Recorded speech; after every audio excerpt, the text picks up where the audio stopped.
computer. Hello, good day. Hello, hi. Huh? We are continuing our new series, Marvel Monday. It's actually Valentine's Day. Happy Valentine's Day. Happy Valentine's. We are all watching. We are Red. watching. Are you done? Okay. We are watching all 23 MCU movies in the order they were released and then discussing it every Sunday, and we post it Monday morning. MCU number 7 is Iron Man 3 from 2013. This is the beginning of phase 2 of MCU. But Paramount is not letting go so easily. I thought this was the first Disney movie, and when I watched it, it said Paramount Pictures presents. So they made a deal with Disney to give them some money on Iron Man 3, something. Okay. Here with me is Amy Goldman, like me, a newbie, Joel Fenster, who has some splaining to do today, and Mark Gartner, who has all the socks. Where's the socks? I already did my Iron Man sock. All right, and now he's sitting with Iron Man and Tony Stark. And Annie's calling in remotely from South Carolina. And didn't this take place in North Carolina? You're so close to the actual set of the movie.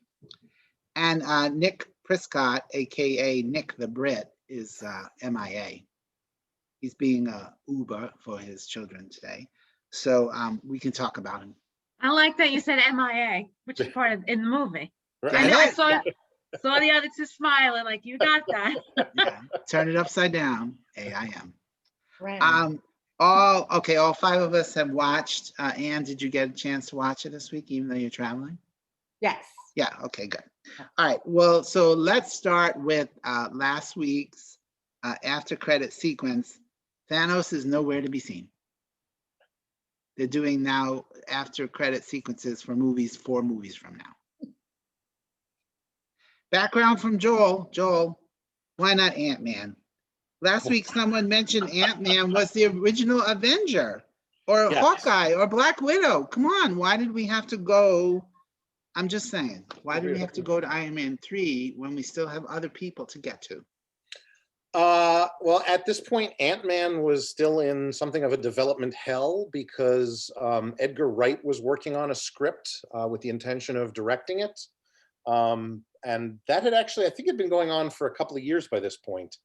And Well, and the effect of having to.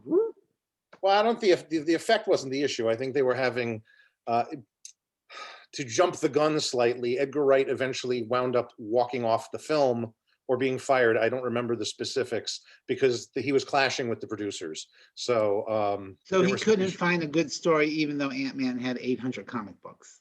Ant-Man doesn't have as many comic books as you might think, but Right. anyway, he he's stuck there. Black Widow and Hawkeye are B-level characters essentially, so Marvel wasn't ready. But you got A-level talent doing the part. I agree. Why they didn't give us at least Black Widow Yeah, after that should have the been Avengers. that should have been much sooner. Yeah. All right, so here's the complication for me for Iron Man 3.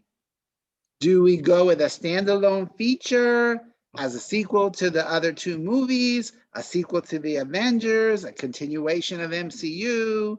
And it doesn't seem like Marvel was really knowing which way to go, because it feels like we're almost completely ignoring what happened in the Avengers. And They mention it. yeah, but it's like, this is totally an Iron Man movie. There's no. It focuses on him, but the whole storyline is dependent on his PTSD from going into space, and they refer to it a lot. I think. Yeah. All right, so then we're trying to let this one stand on its own merits rather than the burden of the whole franchise on it, as well. I'll just telling the story. I would just say one thing about that as Joel knows, in movies coming up, there's a lot of crossover where you'll have Black Widow in a Captain America movie, Iron Man, and so forth. There's a lot of extra characters. So I kind of like that they stuck to, hey, can we go back and just make an Iron Man movie? And I thought they did it well. Yeah. They're also this laying the one- groundwork for a few other things in the process anyway. So This one is based on an arc from the comic books. the extremist thing, and the Mandarin Orange. And then we go back to the 10 Rings, which now we find out is all just been a ruse for the whole thing. That's why you have to watch that little short. Oh, I see. Okay. Oh, okay. And again, this is the thing, again, I said last week, and I still find very interesting, is now that I've been watching them all, you do get a little bit of, ah. Okay, and we're continuing our Britathon, because Ben Kingsley, what kind of accent was he doing? Like an American? He was trying to speak American in the beginning. It was very annoying to me, and then later on, I'll discuss. Guy Pearce is the other guy. And Rebecca Hall is a botanist. I don't know. Is that a thing? She's some kind of botanist, right? You ever see Jurassic Park? Oh, like that kind of thing? She's taking Allie was a botanist, yeah. Okay. So, and now we have a little bigger role for Jon Favreau, and the War Machine is rebranded with the Iron Patriot. Was that really a thing? Yes, in the comic books, but completely different, because the Iron Patriot in the comic books was Norman Osborn. So it wasn't No, Rhodey. and Norman Osborn just, is the Green Goblin. So Yeah. Right. Okay, but the kid, really? I mean, is that a Shane Black thing? Does he like that, having a little kid being, am I the only one who found the kid a little annoying? Really? No, Well, he was annoying in that smart alecky, cute Yeah, kid like kinda every other way, but- kid in one of these Yeah. movies. It was Yeah. just too cliched, and I really wish somebody would have squashed that kid. And is it a Shane Black thing it's always Christmas in his yes, movies? it's always Christmas in a Shane Black movie. Because, He likes Christmas. He likes Christmas. all right. So then Rebecca Hall is the ghost of Christmas past, Right. right? Because we Sure. have the flashback of her in 1999 with the one Right. night thing. And then, so she's the ghost of Christmas past. Okay, so the Mandarin Orange comes and he destroys that gorgeous Malibu pad. Right. And so Iron Man has to put the suit on Pepper to save her. I guess they're one size fits all. They just adjust to the person who gets the suit. And then he gets thrown in the ocean to drown. Okay, here's my question. Where the fuck is S.H.I.E.L.D. or any of the Avengers to help him? Like the president gets kidnapped and they're all like, we're busy, sorry. That's what I well, meant. Like it's one of those things. anybody else could have come to help. Even the Mandarin has a tattoo on his neck of the Captain America shield, but he doesn't even get Captain America. He has to deal with Iron Man. He's obviously a fan of Captain America. Well, the Mandarin in the comic books is Iron Man's biggest foe. So he was Right. eventually going to get thrown into the mix. Right. There was some fan complaints about how they did it at the end of the day, but Yeah, I don't think I was really crazy about the Mandarin Orange. Okay, so then just as he's about to drown, Jarvis activates the suit and we end up in Tennessee. Sorry, not North Carolina, Tennessee.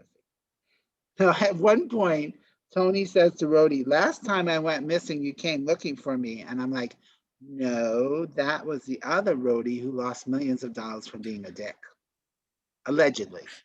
I don't know for sure. And then someone says to Tony, all he is cheap tricks and cheesy one-liners. I mean, that is exactly the movie right there in a nutshell. That's all Tony Stark is. So, and there is another part where he's looking, I don't know if it was Happy or him looking up something and it said your current IP address. And every geek immediately went to hack that IP address to see it. Joel? no, I don't do those things because I'm too old. I don't understand it. All right, and then Ben Kingsley gets adorable and brilliant. That was the best change up I ever saw because he was amazing. Just amazing. I'm Trevor. Yes. He Hilarious. was so hysterically funny Yeah.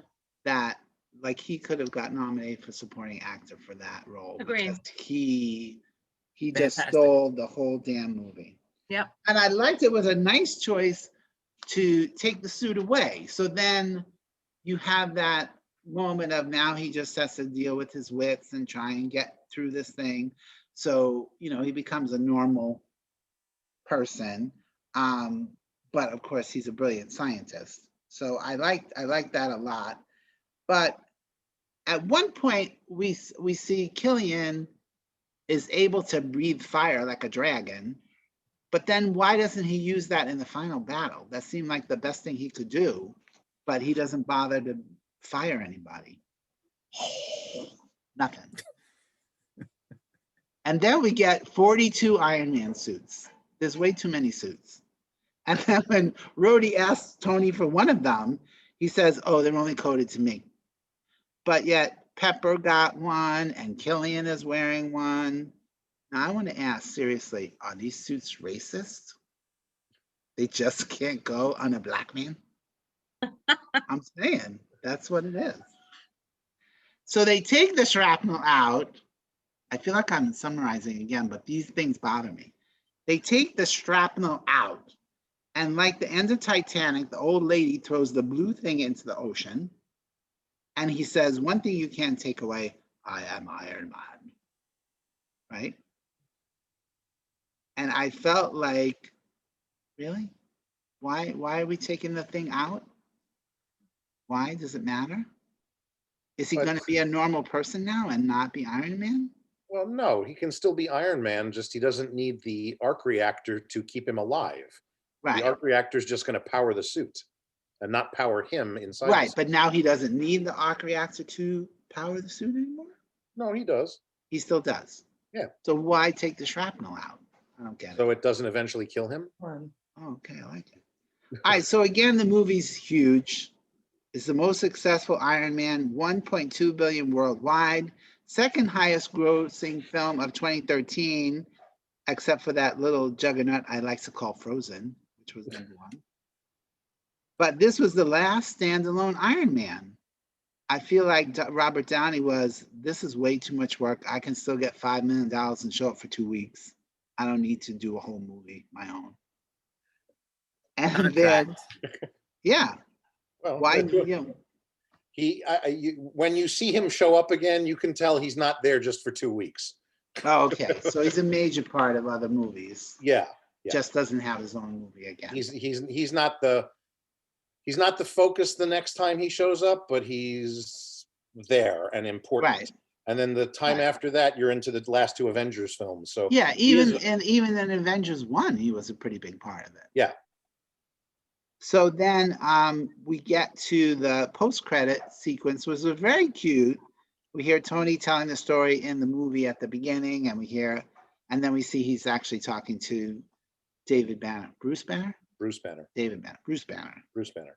But again, not teasing anything. What the hell? Or was it? No, it's a fun scene. Just cute. Yeah. Just They're like, not. They're not all going to be teasing anything. Some of Right. them are going to tease something. Some of them are just going to be. right. I mean, last Just week's little was very things. funny with them Yeah. just sitting around and eating. That was fun. But then the credits, which then changed it, not the number 3, but spelt out 3 for some reason. I guess Shane Black preferred it that way. And then it looks like a Spider-Man movie. It shows all the clips from all 3 movies, but in that Spider-Man comic booky, right? Well, I'd call it more comic booky than Spider-Man, but That Sure. definitely reminded me of Spider-Man 3 okay. at the end. All right.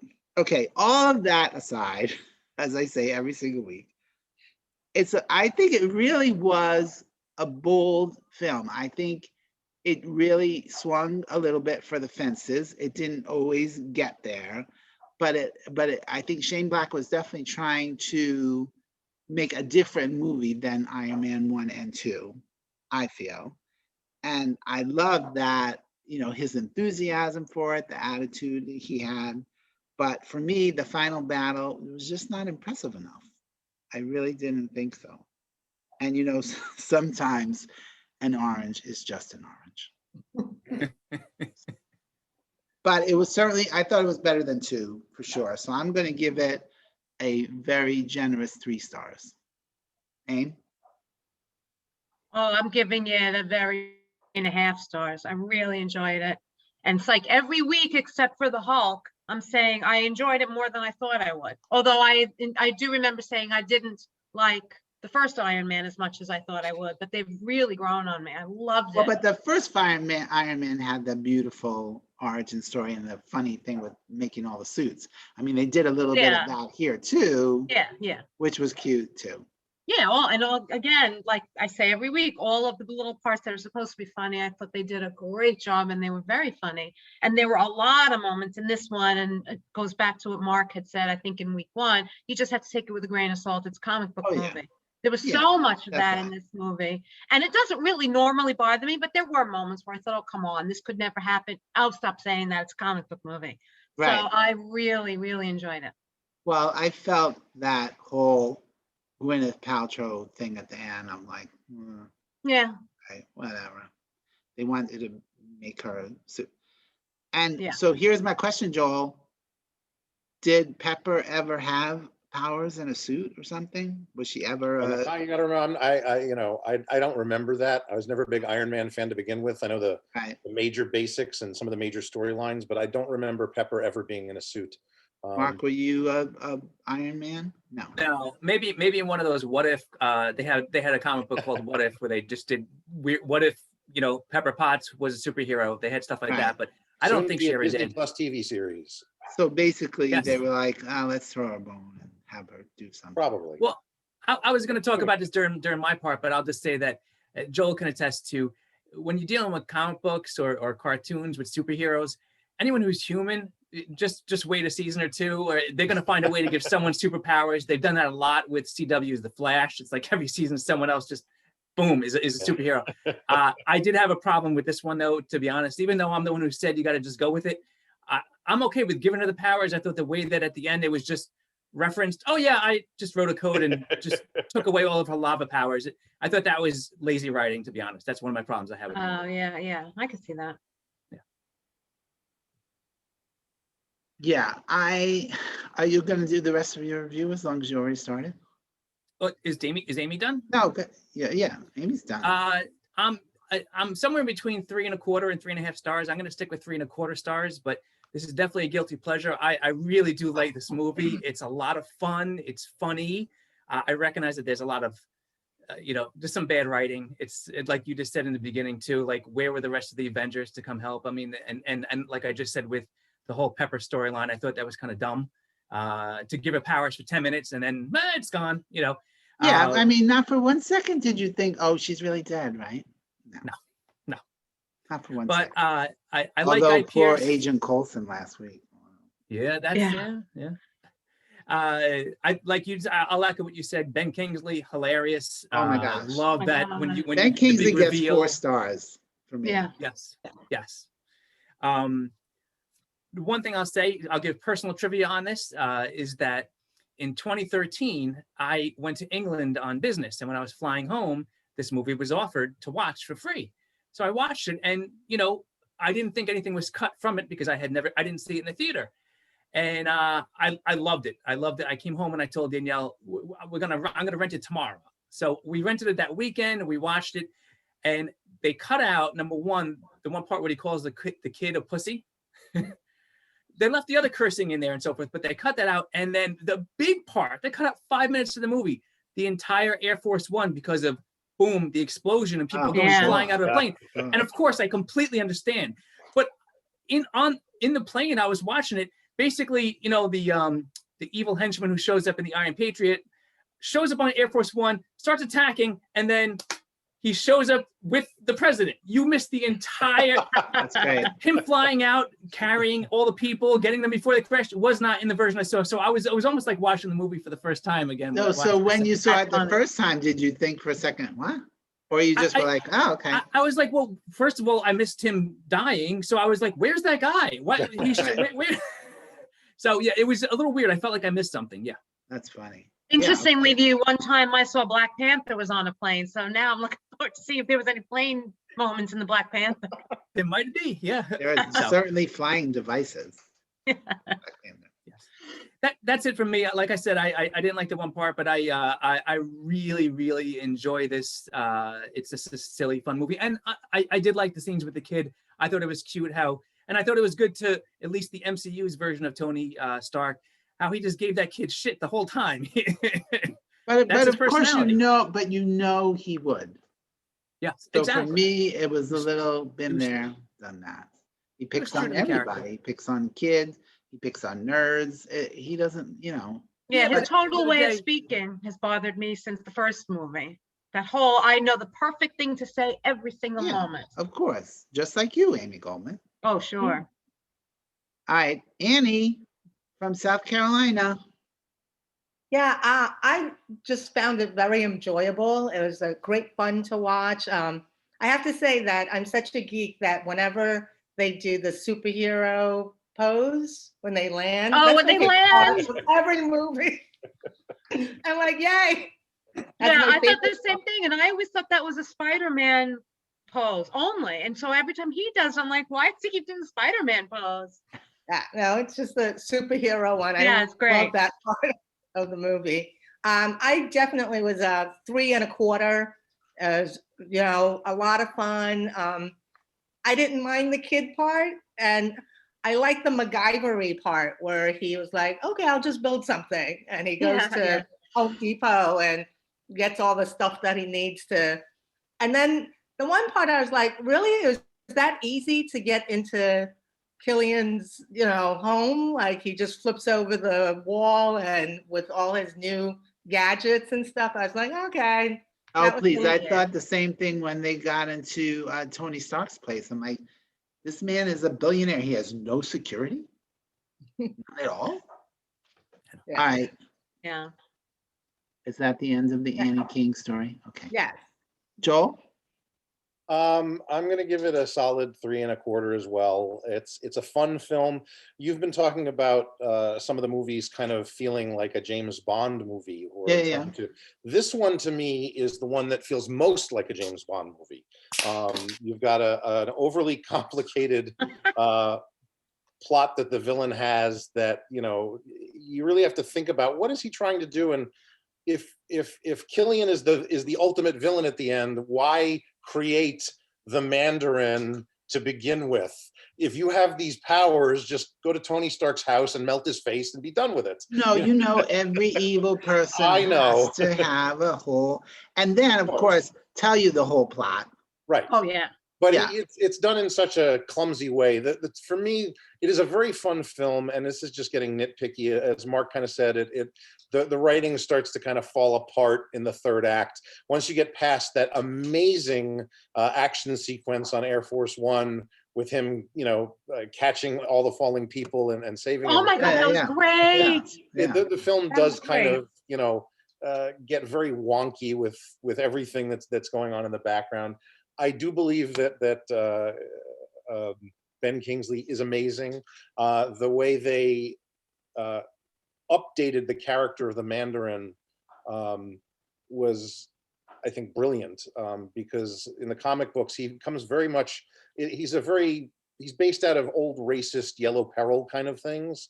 Oh, so the Mandarin is actually Chinese? Yes, which is something that they fixed in the comic books as things went along, and the modern day version is much more politically correct. And you'll actually see that version. Honestly, if we hadn't had a pandemic, we probably would have seen it this weekend, because one of the upcoming films is Shang-Chi and the Legend of the Ten Rings. So they're all coming back. Wow. So that'll be interesting to see how they play out that version. But they set that up nicely. But I thought in this movie, if I'm wrong, please tell me, that the 10 Rings was just a whole front for the Mandarin Orange guy. Well, theoretically, it could be for this movie, but if you watch All Hail the King, that little short that I sent, you'll get a better picture of what the Ten Rings really is. So, because I think they set it up as a more permanent thing in the first film that I think Killian just wound up glomming onto and using for his own purposes. But It does Yeah, exist. I don't see why he couldn't have been Asian then. Yeah, well, he He will didn't be have to now. be a racist Asian. He's just No, been of an course Asian not. actor. They Who's wanted to that? take it. Who's that gorgeous one you want to be James Bond, the Asian guy? Oh, Henry Golding? Yeah, he could have definitely Uh, been he's too the young. Mandarin. Too young, Young. too young. How about gorgeous Daniel Day Kim, even though he's Korean? Sure. I forget the actor's name who's playing him. He's been in a lot of John Woo movies, but anyway. Oh, so now he's gonna turn Asian. Yes, in the new film. So All right. July, maybe, who knows? All right, and Anyway, then, all right, we already talked about the post-credit. Joel, what you said 3.25. Yeah. Okay, so next week, we have Thor, Dark World, which according to Joel is the nadir of the MCU. And that may change because quite honestly, the Incredible Hulk is right now at the bottom of the list for me. So I admit that it's been a while since I've seen the Dark World. So. the Ed Norton one or the Yes, Eric Bana one? No, the Ed Norton one. Ed Norton one. Yeah. All right. All right, so that's it for us. Anybody have any last comments? Annie, you want to finish that water before we're done? Yeah, just I one more just wanted to sip. say, Frank, I just got to correct you. It's Tony Stark. That's Mark 45, Mark 42, and I'm Mark 45, almost 46. month. And on that note, thank you, everybody. Goodbye. Bye. Happy Valentine's Day. Happy Valentine's Day. Yeah. We'll You see too. you all next next week. week. See you next week. Thank you.